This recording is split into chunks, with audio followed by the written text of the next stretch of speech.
किसी दूर देश में एक विशाल और रहस्यमय जंगल था, जहां पेड़ों की शाखाएं एक दूसरे से जुड़ी हुई थीं और सूरज की रोशनी बहुत मुश्किल से ही जमीन तक पहुंचती थी।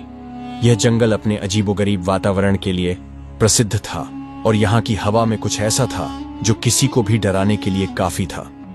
इस जंगल के बीचों बीच एक विशाल सतरे का पेड़ खड़ा था, जो जैसे जैसे बढ़ता था वैसे वैसे उसकी जड़ों में गहरे रहस्यों का समावेश हो रहा था। इस पेड़ के नीचे एक संतरी हमेशा खड़ा रहता था, जो इस पेड़ की सुरक्षा करता था और किसी को भी पास जाने नहीं देता था।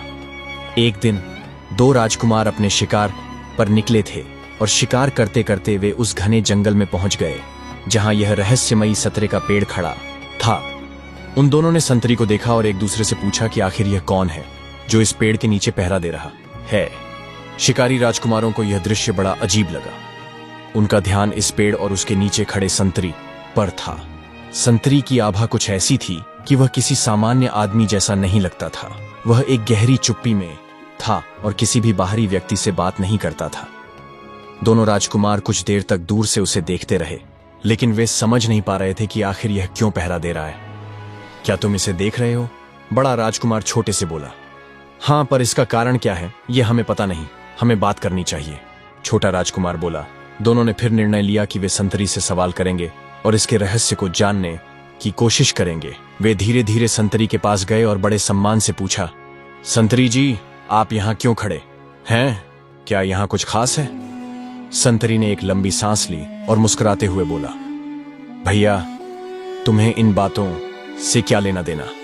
अपना काम देखो और इस जगह को छोड़ दो। राजकुमार अब और अधिक उत्सुक हो गए थे। उन्हें यह बात समझ में नहीं आई कि इस संतरी को क्यों परेशानी हो रही है, कि वह क्यों इस रहस्यमय पेड़ के नीचे पहरा दे रहा है। बड़ा राजकुमार बोला, हम तुम्हारी बातों से परे, हम यह जानने आए हैं कि क्या यहाँ कुछ ऐसा है जिसे हमें जानना चाहिए। संतरी ने फिर धीरे से कहा, ठीक है, अगर तुम लोग इतनी जिद पर आ गए हो तो बैठो और सुनो, मैं तुम्हें बताता हूं, लेकिन याद रखना कि यह सब तुम्हारे लिए नुकसानदेह हो सकता है। संतरी ने बैठते हुए अपनी कहानी शुरू की। उसने बताया, यह सतरे का पेड़ कोई सामान्य पेड़ नहीं है। इसके तने के भीतर एक खोखला हिस्सा है जो सीधे एक महल की ओर जाता है।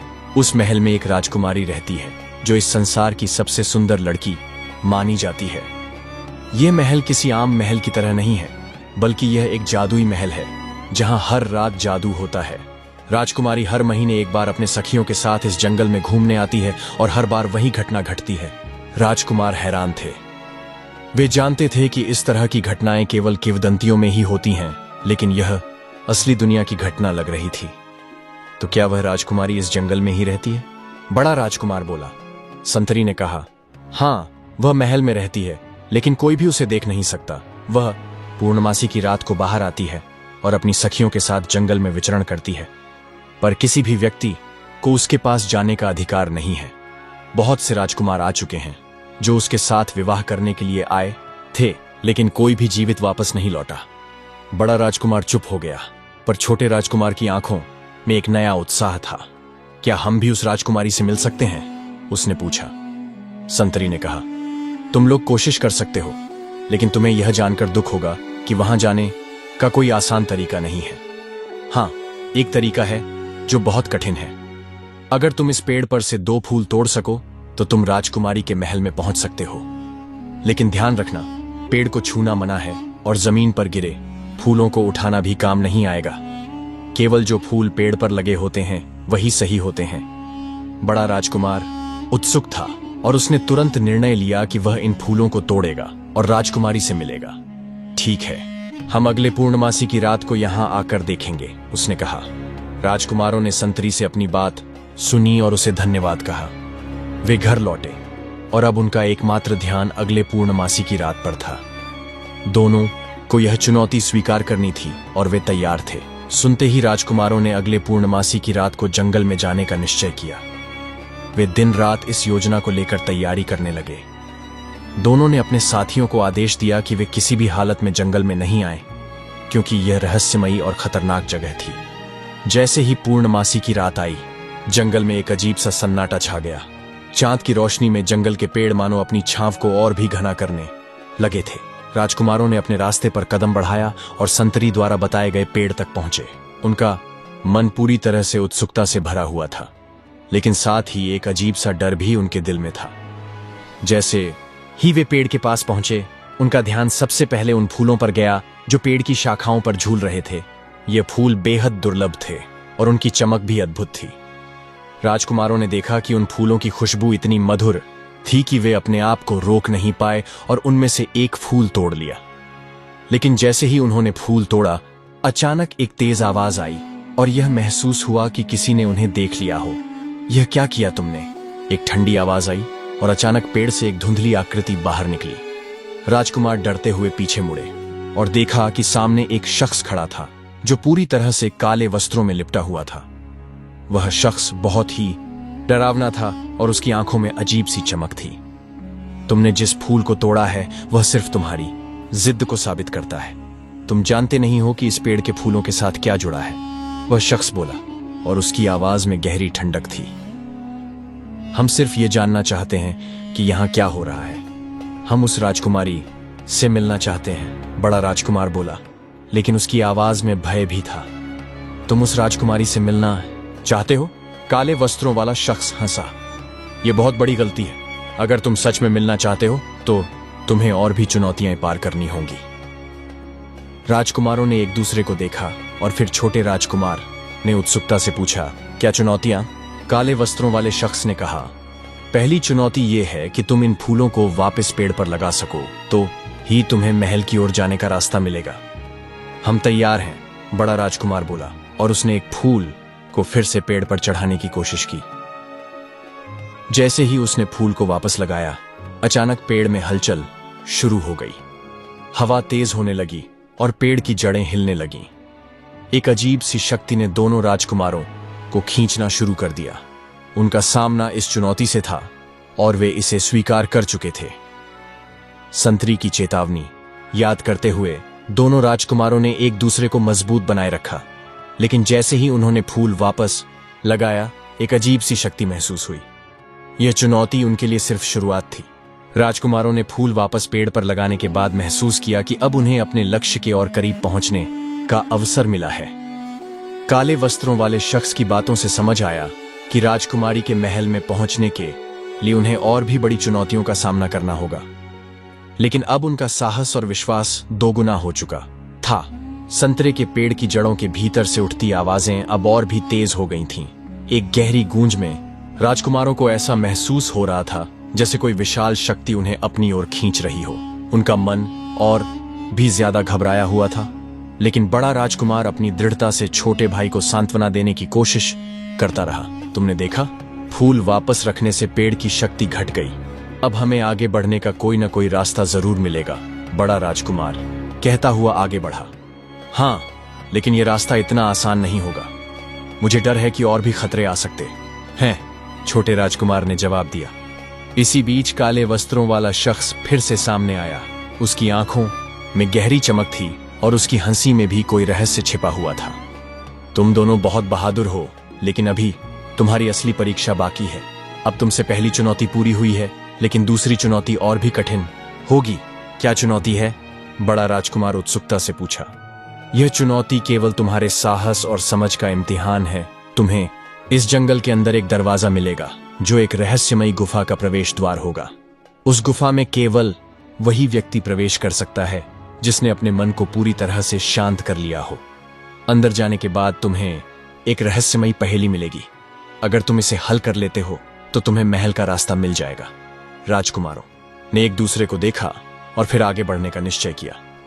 वे अब किसी भी चुनौती से डरने वाले नहीं थे। संतरे के पेड़ के पास से थोड़ा आगे बढ़ने पर उन्हें वह दरवाजा मिल गया जैसा काले वस्त्रों वाले शख्स ने बताया था। वह दरवाजा काफी पुराना था और उसके ऊपर जड़े हुए उकेरे गए चित्र बहुत ही अजीब थे। राजकुमारों ने पहले उसके चारों ओर ध्यान से देखा, फिर बड़ा राजकुमार धीरे धीरे दरवाजे के पास गया। यह दरवाजा अजीब लगता है, बड़ा राजकुमार बोला। क्या तुम तैयार हो? हाँ, मैं तैयार हूं, छोटे राजकुमार ने जवाब दिया। राजकुमारों ने दरवाजे को खोला और भीतर कदम रखा। अंदर की हवा बहुत ठंडी थी और उनके सामने एक लंबी गुफा थी। गुफा में जाते ही एक हल्की सी आवाज सुनाई दी, तुम दोनों को अपनी आत्मा को पूरी तरह से शांत करना होगा। गुफा की दीवारों पर कुछ रहस्यमयी चित्र उकेरे हुए थे जो अजीब तरह से बदल रहे थे। राजकुमारों ने देखा कि गुफा में एक पहेली बनी हुई थी।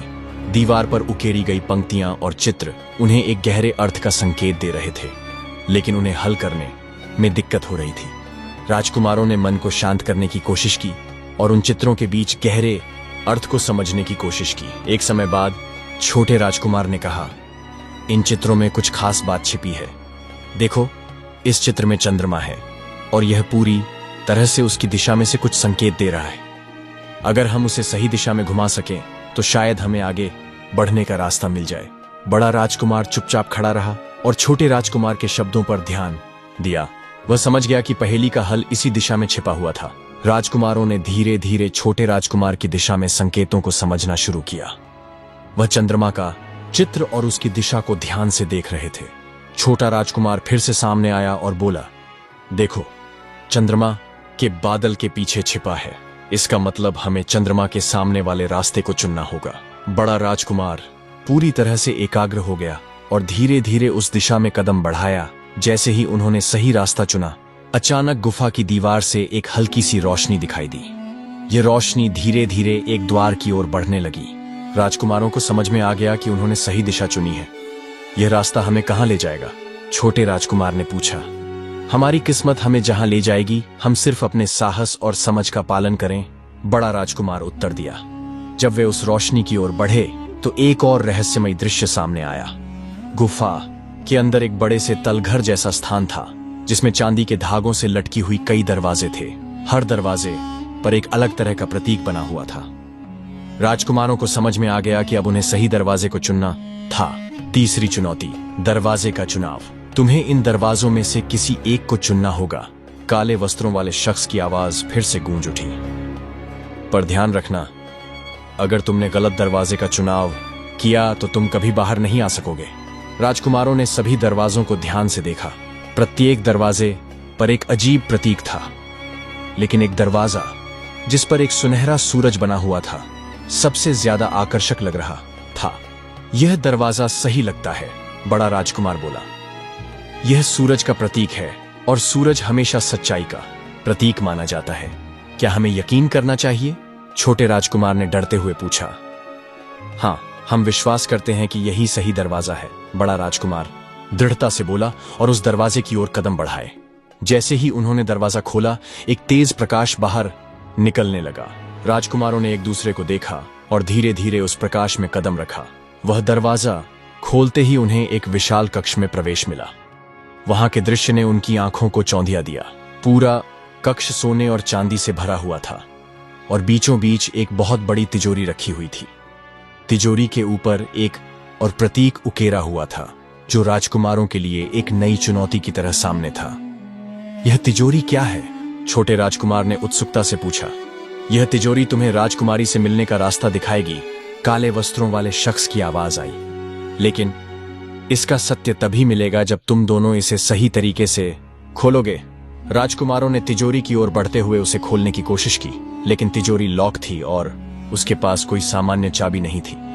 हमें इस तिजोरी को खोलने के लिए कुछ और करना होगा, बड़ा राजकुमार बोला। हमें अपने भीतर की शक्ति को पहचानना होगा। राजकुमारों ने अपनी आंखें बंद कर लीं और गहरी सांस ली। उन्होंने महसूस किया कि जो असली शक्ति उन्हें चाहिए वह भीतर है, केवल उसे पहचानने की जरूरत है। उन्होंने अपनी आत्मा को शांत किया और अपनी इच्छा शक्ति को मजबूत किया। एक अचानक तिजोरी से एक हल्की सी आवाज आई और तिजोरी का ढक्कन अपने आप खुल गया। दोनों राजकुमारों ने एक दूसरे को हैरान होकर देखा और फिर तिजोरी के अंदर रखा एक चमचमाता हुआ ताबीज देखा। यह ताबीज क्या है? छोटे राजकुमार ने पूछा। यह ताबीज तुम्हारी शक्ति और साहस का प्रतीक है। यह तुम्हें राजकुमारी से मिलने का मार्ग दिखाएगा, काले वस्त्रों वाले शख्स की आवाज आई।